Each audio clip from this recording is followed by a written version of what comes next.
तर इकडे बघू शकता सगळ्या बॅगा पोते बाहेर ठेवलेले आहेत, कारण आणखीन लॉक काढलेलं नाही आहे. जसं तुम्ही अगोदरच्या व्हिडिओमध्ये बघितलं, आम्ही गेलेलो होतो कल्पनाकडे आणि अरुणाच्या घरी पण गेलेलो होतो आणि येते वेळेस अरुणाला सोबतच घेऊन आलेलो आहोत, कारण ती इकडे येण्यासाठी अगोदरच रेडी झालेली होती आणि आम्ही गेल्यानंतर सगळेजण आम्ही आलेलो आहोत. म्हणजे आता मुलांना सुट्ट्या पण झालेल्या आहेत ना, तर सुट्टीमध्ये 4 दिवस ती आईकडे आलेली आहे आणि मी पण 1-2 दिवस ठेवून घ्यायचा विचार करत आहे. तर बघूया आता. तर फायनली आम्ही सगळेजण आतमध्ये आलो. अगोदर सगळ्यांनी पाय धुले आणि इकडं थंड पाणी पिण्यासाठी घेतलेलं आहे. म्हणजे गरमी अशी आहे ना, जेवण नसलं तरी चालतं, पण पाणी नाही ते जमणार नाही. असं वाटत आहे की पाण्यावरती सगळेजण जिवंत आहोत. पाणी नाही मिळालं तर काय अवस्था होईल. तर इकडं सगळेजण आंबे पण खायला घेतलेले आहेत. म्हणजे आंबे आणलेले आहेत आणि सगळे आंबे आता इकडं रूममध्ये टाकायचं आहे. म्हणजे हे पोते जे समोर दिसत आहेत ना, त्यामध्ये हिरवी कैरी आहे, परत पिकलेले पण आंबे आहेत. तर मी अगोदर म्हटलं की सगळेजण पाणी घ्या आणि थोडा वेळ हवेला बसा आणि मग निवांत आंबे खा, कारण गरमी खूप आहे ना. गरमीमध्ये आंबे वगैरे गरमच असतात ते, तरी पण आंबा हा सगळ्यांचा फेवरेट असतो. सगळ्यात फेवरेट फळ म्हणजे आंबाच असतो. तर इथे सगळ्यांनी आंबे खायला घेतलेले आहेत. स्नेहा आहे, सृष्टी, शिवण्या, तिघीलाही आंबे हे खूप आवडतात. तर तिघीही आंबे खात बसलेले आहेत, अरुणाच्या मुली. आणि आता मी आलेली आहे किचनमध्ये आणि अगोदर मी दूध गरम करायला ठेवलं, कारण आज दिवसभर मी घरी नव्हते. तर गरमीमुळे ना दूध भाज्या जीही आहेत ना खराब होत आहेत. एकतर मी फ्रीजमध्ये ठेवत नाही, फ्रीजमध्ये ठेवलं तर ठीक असतं, पण फ्रीजमध्ये ठेवत नाही मी, कारण त्याचा चहा बेचव लागतो, मला आवडत नाही म्हणून. तर इकडं माझं किचनमध्ये कामं सुरू आहेत आणि इकडे सगळ्यांची आंबा पार्टी सुरू आहे. इकडे सगळेजण आंबे घेतलेले आहेत चिरून आणि खायला घेतलेले आहेत. अरुणा म्हणत आहे, ताई तू पण ये आमच्यासोबत खायला. मी म्हटलं तुम्ही खा, मी अगोदर किचनची कामं जी छोटी मोठी कामं आहेत ती आवडते. पसारा इतका झालेला आहे ना घर भरून, तर एक एक पसारा मी काढायला आता सुरुवात केलेली आहे. हे जे कैऱ्या आहेत ना, ते कैऱ्या दीपकला म्हणलं सगळ्या काढ आणि तिकडं आंबाड्याची पोती टाकूया. तसं तर तणीस घालून हे आंबे पिकवले जातात, पण आता तणीस वगैरे नाही आहे. तर आंबे मी आंबाड्याच्या पोत्यावरती घालणार आहे. खालून वरून घातलेला गरम असता आणि लवकर आंबे पिकले जातील, खराब होणार नाहीत. तर दीपकने इकडे सगळ्याच हे जे कैऱ्या आहेत ना टोपल्यात काढलेल्या आहेत मोठ्या जाळीच्या, आणि तिकडच्या रूममध्ये पिकायला घालणार आहोत आम्ही. आणि इकडे पोत्यामध्ये 1-2 आंबे पिकलेले आहेत, त्यामुळे त्याला म्हणजे जास्त दिवस ठेवण्याची गरज नाही. आता संग खायला घेतलं तरी पण चालतं. आणि इथं कट केलेल्या कैऱ्या आहेत जे लोणच्यासाठी आहेत. तर या सगळ्या कैऱ्या पाण्यात टाकलेल्या आहेत आम्ही, म्हणजे आणखीन लोणचं घालण्याची सगळी तयारी मला करायची आहे आणि आजच्या आजच लोणच्याची पूर्ण तयारी मला करून घ्यावी लागेल, कारण आज इतका गोंधळ झालेला म्हणजे तुम्ही बघूनच अंदाज लावू शकता किती धावपळ माझी होत आहे. दररोज कुठं जातो आणि घरची कामं सगळ्यांचं आवरायचं आणि त्यामध्ये लोणचं वगैरे घालणं किती वेळ जात आहे. तर आता काही ऑप्शन नाही माझ्याकडे, कारण ते कट केलेल्या कैऱ्या आहेत ते राहणार नाहीत आणि पाण्यात टाकून ठेवले. तर आल्यानंतर कपडे वगैरे काढले, तर अरुणा इकडे कपडे सगळे घडी घालून ठेवत आहे. काही ओले पण आहेत, म्हणजे दिनेशच्या पप्पांनी दुपारीच ते कपडे काढून इथंच टाकलेले आहेत फर्निचरवरती. सगळं विक्रामाळ टाकले. ती एक दिवस आपण घरी नसला पूर्ण घरची काय अवस्था असते बघू शकता तुम्ही. सगळे कपडे पसारा सगळं रानमाळ पडलेला होता, तर सगळे ओले कपडे बाहेर परत मी टाकले. म्हणत होते दुपारी अचानकच पाऊस आला आणि सगळे कपडे आणून जिकडल्या तिकडे टाकून गेलेले आहेत. तर आता इकडं मी सकाळी बेडशीट पण धुलेले होते, ते पण थोडेसे वल्लेच होते, तरी आणून टाकलेलं आहे आणि थोडा वेळ वरती आलेलो आहोत. म्हणजे अरुणा आणि अरुणाच्या मुली सगळ्याजण वरती आलेल्या होत्या आणि दीपक म्हणत होता मम्मी आपण पण वरी जाऊया, थोडासा वातावरणाचा एन्जॉय घेऊया, कारण गरमी खूप आहे. पण तितका वेळच नाही की वातावरणाचा एन्जॉय मी घेऊ शकते, कारण मला लोणचं घालायचं आहे. तर तेच मला दीपकला चला आता खाली जाऊया, आपण लोणच्याची तयारी करू, कारण ते कैऱ्या ठेवायला जमणार नाही, कट केलेल्या आहेत, तर ते ठेवायला तरी जमणार नाही आहे. तर इथं काही आंबे मऊ झालेले आहेत आणि डागेल पण झालेले आहेत, म्हणजे गारा पडल्यामुळे असं झालेलं आहे हे. तर मी अरुणाला म्हणलं हे सगळे आंबे कट करून खायला दे, म्हणजे असेच देऊ नको. आणि इकडे लाईट ये जा करत आहे बघू शकता. केव्हापासून लाईट म्हणजे लाईट बाहेर होती, तर दीपकनं बाहेरची लाईट आतमध्ये आणून लावली आणि आतमधली बाहेर नेऊन लावली, कारण बाहेर लाईट राहणं खूप इम्पॉर्टंट आहे. जर रूममधली लाईट ये जा केली तरी पण चालते, तरी पण मी नंतर म्हणलं की हे लाईट अगोदर चेंज कर, कारण असं होत होतं ना, ती लाईट सतत जाये करत होती आणि काहीच दिसत नव्हतं. तर सगळ्या कैऱ्या तिकडच्या रूममध्ये घातलेल्या आहेत मी आणि अरुणाने.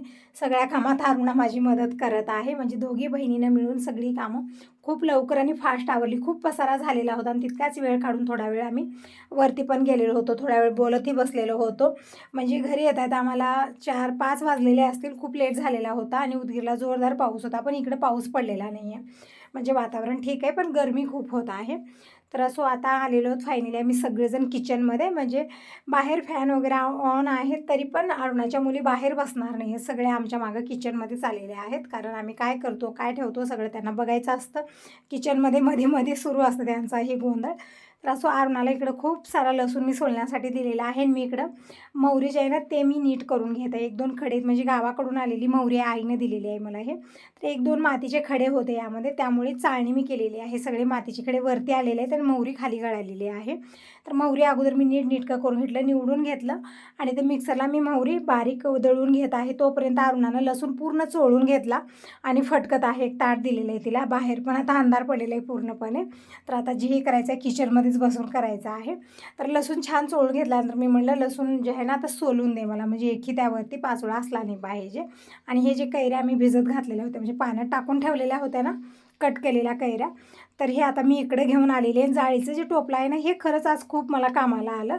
तसं तर मी भांडे ठेवण्यासाठी असे 2 टोपले मी घेतलेले होते, पण काहीच यूजमध्ये येत नव्हते. पण आज मला हे टोपलं खरंच खूप कामाला आलं. तर हे कैऱ्या जास्त होत्या ना त्यामुळे हे टोपलं परफेक्ट वाटलं मला. तर सगळ्याच कैऱ्या ज्या आहेत ना मी पाण्यासही त्या टोपल्यात टाकल्या आणि सगळं पाणी खाली निघून गेलं. आणि या आंब्याच्या फुड्या जाळीमध्ये राहिलेल्या आहेत. तर यामध्ये 1-2 कोया पण दिसत आहेत आणि त्यामुळं लोणचं खराब होऊ शकतं. तर सगळ्या हे जे कोया आहेत ना आता वेचून काढायचे, छान निवडून काढायचे. आणि इकडे मी मोहरी पण दळून घेतली. दीपकला म्हटलं इथून तू तिकडे दूर थांब, कारण किचनमध्ये येऊन थांबतात आणि मला कुठलीच कामं करता येत नाही. त्यामुळे मी म्हटलं निवांत बाहेर बसा, फॅन ऑन आहेत, कूलर चालू करा आणि TV बघत एन्जॉय करा. पण नाही, सगळ्यांना किचनमध्येच यायचं असतं आणि इथं ज्यांची चर्चा सुरू असते, असं मम्मी तसं मम्मी सुरू आहे इकडं सगळ्यांचं आपापलं. कारण आता जत्रा भरल्यासारखं झालेले सगळेजण आलेले आहेत आणि दिनेश आणि अजय ते गेलेले आहेत बाहेर. त्या दोघांची मात्र कमी आहेत नाहीतर बाकीचे सगळेजण आहो, सगळ्यांचा आपापला गोंधळ सुरू आहे. तर इकडे जे कैऱ्या आहेत ना आता हे या फोडी या सगळ्या मी निवडून घेत आहे. यामध्ये 1-2 कोया आले, जेव्हा कैऱ्या फोडतो ना त्यामध्ये मिक्स झालेले आहेत ते. तर ते सगळे एक एक करून निवडायचे. ते एक एक आंब्याची फोड जी आहे ना ते आता निवडून काढायची आहे आणि स्वच्छ कपड्याने पुसून पण घ्यायचं आहे. म्हणजे आता धुवून घेतलेलं आहे आम्ही, पाणी पूर्ण स्वच्छ पुसून घ्यायचं आहे. थोडंसंही पाणी असलं नाही पाहिजे, यानं लोणचं खराब होतं. म्हणून पाण्याचा हात लागू द्यायचा नाही आपल्याला याला. तर आता जी ही पाणी आहे ना थोडंफार ते पूर्ण एका कॉटनच्या कपड्याने व्यवस्थित पुसून घ्यायचे आहे सगळ्या फोडी. म्हणजे लोणच्याची पूर्ण प्रोसेसिंग इथंच असते. आपण मसाला कशा पद्धतीने तयार करतो आणि ही फोडी कशा प्रकारे आपण तयार करतो, स्वच्छ करतो. तर इकडं ताटली घेतलेली आहे. ताटलीमध्ये थोड्या थोड्याशा या फोडी घेतलेल्या आहेत आंब्याच्या आणि ते निवडण्यासाठी इकडे दीपकला दिलेलं आहे. आणि मी इकडे लसूण सोलत आहे. शिवण्या पण लसूण सोलायचं काम करत आहे. दिनेश आणि अजय गेले होते गॅरेजला, तर आता हे दोघंजणी आलेले आहेत. तर आता यांचीही कमी पूर्ण झाली म्हणजे या गोंधळात गोंधळ या दोघांचीच कमी वाटत होती. एकतर असं झालेलं आहे ना, बघू शकता किचनमध्ये कुठेही स्पेस नाही आहे. पसाऱ्यामध्ये हा सगळ्यांचा पसाराच वाटत आहे मला, एक पसाराच भरल्यासारखं. कारण इथे बकेटं ठेवलेले आहेत, टोपले ठेवलेले आहेत, कैऱ्या ठेवलेल्या आहेत, तिकडं लसूण वगैरे सोलण्याचं काम होत आहे. आणि मी इकडं करत आहे मसाला तयार लोणच्यासाठी. कारण स्वयंपाक आणखीन झालेला नाही, स्वयंपाक मी निवांत करणार आहे. अगोदर मी लोणचं बनवणार आहे. तर वर्षभराचं लोणचं आहे, तर थोडंसं व्यवस्थित आणि थोडंसं वेळ लागलं काही हरकत नाही, पण छान झालं पाहिजे. तर इकडं मी घेतलेले आहेत लवंग आणि मिरे, सगळं मी एक एक छटा घेतलेला आहे. तर इकडं अगोदर मी निवडून घेतलं आणि कढईमध्ये तेल घेतलं, लोखंडी कढई घेतलेली. यामध्ये 2 चमचे तेल घेतलं आणि अगोदर मी यामध्ये हे जे लवंग आहेत ना, म्हणजे मिरे आणि लवंग दोन्ही तळून घ्यायचे व्यवस्थित. तर अगोदर तर मी मिरे तळून घेतले आणि ते मिरे टाकले जसं तेलामध्ये, जसं ते तळायला लागले ना इतके जोरदार उडत होते की उडून तोंडावरच येत होते. आणि किचन भरूनही झालेले होते, म्हणजे एकही मिरा त्या कढईमध्ये राहिलेला होता, पूर्ण बाहेर येत होते उडून उडून. म्हणून मी वरती ताट ठेवलं. नंतर अगोदर तर समजलंच नाही मला, जसं ते उडायला लागलेलं सगळीकडे उडून होत होते, तेव्हा पटकन मी ताट झाकलं आणि गॅस कमी केलं. कारण एक वेळा तेल गरम झालं की व्यवस्थित ते तळण्याचं काम होतं. तर छान हे तळलेलेत. मी नंतर लवंग घातलं. लवंग पण अशाच पद्धतीनं उडतात, म्हणजे किचन भरून उडतात, ते कढईमध्ये एकही राहणार नाही. म्हणून मी तेल छान गरम झाल्यानंतर गॅस बंदच केला आणि त्या गरमागरम तेलामध्ये लवंग टाकले आणि वरी ताट झाकलं. तर छान फुललेले आहेत तेलामध्ये, बघू शकता. इकडं मिरे आणि लवंग हे मी छान तळून घेतलेले, म्हणजे लोणच्यामध्ये खूप महत्त्वपूर्ण पार्ट आहे यांचा, हे टाकलंच पाहिजे. बिना लवंग आणि मिऱ्याचं लोणचं पूर्ण होणारच नाही आणि टेस्ट पण येणार नाही. तर इकडे एक टोपलं घेतलेलं आहे मी, छान पुसून घेतले. जसं मी तुम्हाला म्हटलं की लोणच्याला अजिबात पाणी लागलं नाही पाहिजे. आणि इकडे जे फोडी आहेत ना आंब्याच्या, त्या सगळ्या इकडे सगळ्यांना बसवलेलं एक पंगत बसवल्यासारखं आणि त्यांना दिलेलं आहे एक ताट.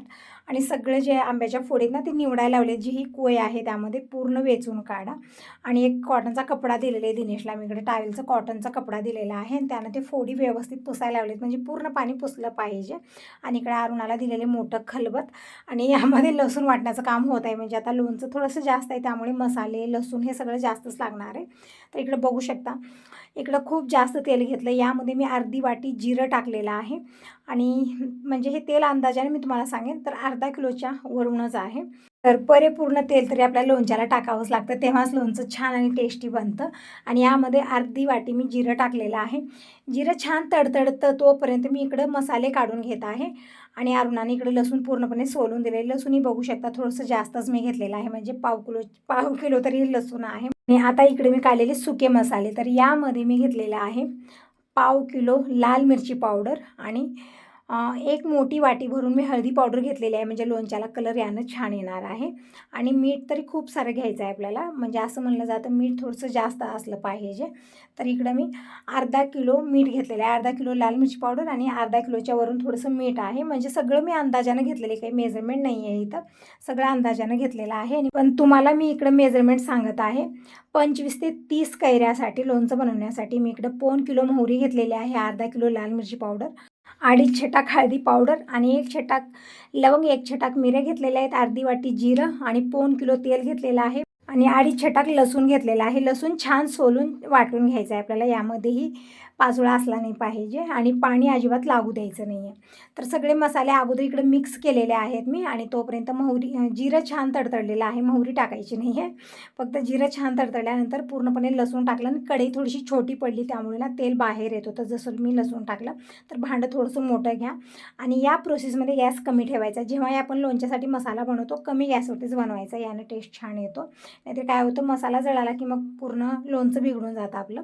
त्यामुळे कमी गॅसवरती हे लसूण छान तळून घ्यायचं आहे आपल्याला. आणि संग रात्रीचा स्वयंपाक पण बनत आहे. खूप धावपळ सुरू आहे, माझी कामं एक्स्ट्रा आहेत आणि स्वयंपाक पण थोडासा जास्त, म्हणजे आता व्यक्ती जी किती जमले त्या हिशोबानं स्वयंपाक करायचा आहे, म्हणून स्वयंपाकही थोडासा जास्त असतो. आणि सगळ्यांना 8-9 वाजेपर्यंत जेवण करायचं असतं, त्यामुळे म्हणजे आता टाईम सांगितलं तर रात्रीचे 8:30 वाजलेले आहेत, सगळेजणच येतील आता. तर संग मी स्वयंपाकही करत आहे, आज थोडासा लेट झालेलाच होता. तर इकडे दिनेशने थोड्याशा फोडी स्वच्छ केल्या कॉटनच्या कपड्यामध्ये टाकून, आणि कपडा भिजलेला होता तर नंतर मी दुसरा कपडा दिलेला होता, कारण पाणी थोडंसं तसंच राहत होतं त्या फोडींना. तर इकडं अरुणानं परत आता हे फोडी जे आहेत ना व्यवस्थित पुसून देत आहे, तोपर्यंत हा मसाला इकडे तयार होत आहे, म्हणजे फोडणी तयार होत आहे. बाकीचा मसाला मी मिक्स करून ठेवला, म्हणजे अशा पद्धतीनं अगोदर मसाला मिक्स करायचा आहे आणि मग त्या फोडीमध्ये आपल्याला टाकून मिक्स करायचं आहे. आणि जे फोडणीचं तेल आहे ना ते मात्र छान थंड होऊ द्यायचं, आपल्याला गरम गरम टाकायचं नाही आहे. म्हणून मी काय केलं, इकडं मोठं पॅन घेतलं आणि या पॅनमध्ये मी तेल ओतलेलं आहे, म्हणजे पसरट तोंडाचं आहे ना, थोडंसं लवकर हे थंड होईल. आणि नेऊन आता कूलरच्या समोर ठेवणार आहे, म्हणजे थोडंसं लवकर हे गार होईल. आणि अरुणाच्या मुली छोट्या छोट्या आहेत, तर तेलामध्ये हात वगैरे घालतील, ते पण भीती वाटत होती मला. तर म्हटलं तिकडच्या रूममध्ये नेऊन ठेवलं आणि दार बंद केलं, म्हणजे कोणी तिकडे जाऊ नये. यांची दिवसभर धावपळ सुरू असते, घाई गडबड, आणि त्या नादामध्ये जर तेल सांडलं आणि पोळलं कुणाला तर मग पंचायतच झाली, मग लोणचं माझं चांगलंच होणार आहे. म्हणून मी तिकडच्या रूममध्ये नेऊन ठेवते आणि कूलर ऑन करते आणि दार बंद करते, मी थंड होत राहील ते, त्याला कोणी डिस्टर्ब करणार नाही. आणि संग इकडे मी तांदूळ निवडून फटकून घेतले आणि बारीक खडे, त्यामुळे ना तांदूळ मी रुळून इकडे भात बनत ठेवलेला आहे. संग स्वयंपाकी होत आहे, लोणचंही बनत आहे. तर तुम्हाला व्हिडिओ कसे वाटतात मला नक्की सांगा. आणि आजकाल व्हिडिओला तुम्ही लाईक करत नाही, त्यामुळे प्लीज व्हिडिओला लाईक जरूर करा. तुमच्या एका लाईकमुळे, सबस्क्राईबमुळे आणि तुमच्या कमेंटमुळे मी खूप मोटिवेट होते, तर प्लीज व्हिडिओला लाईक जरूर करा. तर तेलाचं नेऊन मी तिकडे ठेवलेलं आहे आणि दार बंद केलेलं आहे. आणि शिवण्याला आणि इकडं सृष्टीला सांगितलेलं आहे की तिकडे जाऊ नका, कारण स्नेहाला समजतं सांगितलेलं, पण या दोघींना अजिबात समजत नाही, त्यांची मस्ती असते खूप. म्हणून त्यांना अगोदर सांगितलं की तिकडच्या रूममध्ये कोणी जाऊ नका, ते दार काढू नका, कारण तिकडे ठेवलेलं आहे मी गरम तेल. आणि इकडे टोमॅटो आणि दुधी घेतलेले, म्हणजे मिक्स भाजी बनवणार आहे. वरण मी गरम करून ठेवलं एक वेळा. आणि इकडं सगळ्याच फोडी ज्या आहेत ना त्या छान अरुणानं पुसून दिलेल्या आहेत कॉटनच्या कपड्यानं मला. तर आता पटकन मी लोणचं बनवते, जोपर्यंत लोणचं बनणार नाही तोपर्यंत हा पसारा इथून जाणार नाही. खूप जास्त पसारा झालेले, टोपले ते बकेटन हे ते, आणि सगळेजण बसले ते सगळं करत, त्यामुळे ना पाऊल ठेवायला जागा नाही किचनमध्ये, इतका स्पेस अजिबात राहिलेला नाही बाहेर जाण्यासाठी. आणि जे कोळी निघालेत नाही वेचून काढले इतके निघालेत, त्यामध्ये छान निवडून काढलेलं, एकही कोळी राहू दिलेली नाही आहे, नाहीतर यानं लोणचं खराब होऊ शकतं. तर लोणचं घालणं काही मोठी गोष्ट नाही आहे, फक्त इतकंच लक्षात ठेवण्याची गरज आहे की पाणी वगैरे लागू द्यायचं नाही आहे आणि त्यामध्ये कोळी राहू द्यायचं नाही, सगळ्या वेचून काढायच्या आणि व्यवस्थित पुसून घ्यायचं आहे. ही सगळी तयारी झाल्यानंतर लोणचं बनवायला आपल्याला जास्त वेळ लागणार नाही. इकडं फोडणी तरी तिकडं थंड होत आहे, तोपर्यंत इकडं आंब्याच्या फोडीला थोडंसं वेट करायला लावूया. आणि आता मी करत आहे रात्रीचा स्वयंपाक. बटाटे मी आणायला लावलेले होते, तर आता काही बटाट्याचं काही करणार नाही, कारण आता बटाट्याची भाजी करेन तर सगळ्यांना वेगळं करावं लागतं. मला बाबा खाणार नाहीत, दिनेश पप्पा खाणार नाहीत आणि बाकीच्यांना आवडतं ते. तर म्हणलं सकाळी बटाट्याचे म्हणजे आलूचे पराठे बनवूया. आता मी साधी सिंपल भाजी बनवते. तर इकडं दुधी जे आहे ना साल काढून चिरून घेतली, टोमॅटो चिरून घेतलेले आहेत आणि इकडे लसणाची फोडणी दिली. त्याच कढईत मी इकडे बनवलेले बघू शकता तुम्ही. अशा पद्धतीनं केलं तर जास्त भांडे होणार नाहीत. म्हणजे आपल्याला इकडे लक्ष द्यायचं आहे की जास्त भांडे करायचे नाही आहेत. संग त्याच्यामध्येच करायचं आहे फोडण्या तयार. तर यामध्येच मी लोणच्यासाठी फोडणी तयार केली होती या कढईमध्ये आणि यामध्येच मी भाजी पण फोडणी दिलेली आहे. तर फोडणी छान तयार झालेली आहे. नंतर यामध्ये मी दुधीच्या फोडी टाकल्या, परतून घेतलं फोडणीमध्ये. अशा पद्धतीने केलं तर फोडणीला म्हणजे भाजीमध्ये जी फोडणीचा टेस्ट आहे, फ्लेवर आहे, छान येतो. नंतर सुके मसाले टाकले, जसं हळदी पावडर, धना पावडर, लाल मिरची पावडर, थोडासा मसाला टाकला, परतून घेतलं. नंतर यावरती टाकले खूप सारे टोमॅटो आणि चवीपुरतं मीठ टाकलेलं आहे. छान परतून घेतला आणि इकडं कोथिंबीर निवडण्यासाठी दिले होते. म्हणजे बाहेर ना टी व्ही बघत सगळेजण बसलेले आहेत. तर म्हणलं भाज्या निवडून द्या, कोथिंबीर निवडून द्या, कारण आता मला पण वेळ नाही आहे ना तेवढं, धावपळ खूप होत आहे माझी, म्हणून मी सगळ्यांची मदत घेत आहे इकडं. तर इकडे खूप सारं पाणी टाकलं, जशी लपतं भाजी म्हणतात ना तशी बनवत आहे. तर यामध्ये मी थोडंसं शेंगदाण्याचं वाटण टाकलेलं आहे आणि कारळाची चटणी, कारळ भाजून मी चटणी बनवून ठेवलेली आहे. तर ही चटणी टाकलेली आहे 2 चमचे. भाजी आहे ना टेस्टी तर बनते, छान आळून पण येते. छान मिक्स केलं आणि झाकून ठेवलेलं आहे आणि कोथिंबीर जी आहे ना पॅकबंद डब्यात भरून फ्रीजमध्ये ठेवलं. म्हणजे अशा पद्धतीने 3-4 दिवस तरी ताजी बनवून राहते. तर आता गरमीच्या हिशोबाने ठीक पण आहे हे. तर फोडणी पण छान थंड झालेली आहे लोणच्याची, तर ती घेऊन आलेली आहे अरुणा. आणि इथं जे कैरीच्या फोड्या आहेत ना, यामध्ये जे मसाला मिक्स केलेला होता, जसं मोहरी आहे, परत लाल मिरची पावडर, मीठ, हळद, हे सगळं छान मिक्स केलेलं आहे. अगोदर छान व्यवस्थित करून घ्यायचं आहे, एकजीव करून घ्यायचा आहे. मग नंतर यावरती फोडणी टाकायची आहे आपल्याला आणि छान मिक्स करून घ्यायचं आहे. बस लोणचं बनून तयार झालेलं आहे. फक्त मिक्स करायचं आणि डबे भरून ठेवायचे. एकदम टेस्टी लोणचं बनून तयार होतं. यामध्ये ना मी लोणच्याचा मसाला घातलेला आहे ना कुठलं काही घातलेलं आहे, तरी पण एकदम टेस्टी आणि वर्षभर टिकून राहणारं लोणचं बनून तयार झालेलं आहे. अशा पद्धतीने लोणचं बनवून बघा तुम्ही, अजिबात खराब होणार नाही किंवा बुरशी यायची कसली भीती आहे ना, किंवा हे फोडी जे आहेत ना ते नरम पडतील किंवा खराब होईल असं काहीच होणार नाही. 1 वर्ष हे जे कैरीचं लोणचं आहे ना ते टिकून राहतं. तर इकडं अरुणा सगळं मिक्स करत आहे. आता वरून मी फोडणी घातलेली, छान व्यवस्थित मिक्स करून घेतलं आणि याचा वास इतका छान येत आहे ना, घरभर लोणचं जेव्हा घरी बनतं ना, पूर्ण गल्लीमध्ये त्याचा वास जातो, इतका टेस्टी लोणचं बनत असतं. तर इकडे डबे मी अगोदर स्वच्छ करून ठेवलेले होते. तर 2 डबे भरलेले आहेत आणि एक छोटा डबा मी भरला, कारण हे जे लोणचं आहे ना उद्यापर्यंत हे डबे अर्ध्यालाच येतात, छान मुरलं जातं. पण आज यामध्ये बसत नाही, दाबून दाबून भरले आम्ही, तरी पण 2 डब्यात आलंच नाही. ते छोट्या डब्यात आणखीन मी भरलं, पण सकाळी बघितलं तर अर्धे झालेले होते सगळे डबे. तर असं इकडं फायनली लोणचं बनवून तयार झालं. टाईम सांगितलं रात्रीचे 9 वाजलेले आहेत. तर आज खूपच लेट झालेलं आहे स्वयंपाकाला आणि सगळेजण आलेले पण आहेत. तर लोणचं वगैरे घालण्याच्या नादात थोडासा लेट झाला. तर लोणच्याच्या जे भरणे आहेत ना उचलून मी अलमारीत ठेवलेले आहेत, म्हणजे उद्या परत ते मी जे छान हलवून ठेवायचं आहे आणि छान मुरलं पण जातं ते. तर असं आता सगळ्यांना जास्त वेळ वेट करायला लावणार नाही. अगोदर मी स्वयंपाक करते आणि सगळेजण जेवण करू. टाईम सांगितलं रात्रीचे 10 वाजलेले. तर तुम्ही सगळेजण कसला वेट करता, या सगळेजण जेवण करायला. मस्त अशी जेवण थाळी तयार आहे.